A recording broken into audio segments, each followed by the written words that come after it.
Indri single malt Indian whisky 750 ml এর দাম বেড়েছে।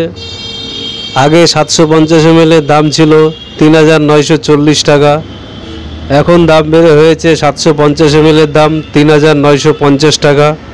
অ্যালকোহল আছে 42.8%। ইন্ডিয়া ওয়েস্ট বেঙ্গল 2025-এর প্রাইস। এই দেখুন, লেখাগুলো খুব ছোট, বোঝা যাচ্ছে না। ডিসক্রিপশন বক্সে সব ভালো করে লেখা রয়েছে, দেখে নেবেন। ইন্দ্রি নতুন প্রাইস 750 ml এর দাম 3950 টাকা।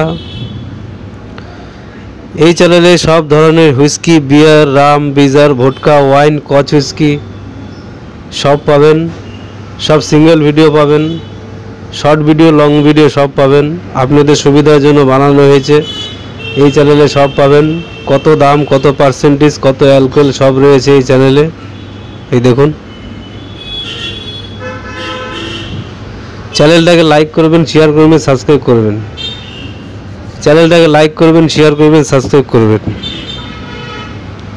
Indri single malt Indian whisky. এই দেখুন, চ্যানেলটাকে লাইক করবেন, শেয়ার করবেন, সাবস্ক্রাইব করবেন।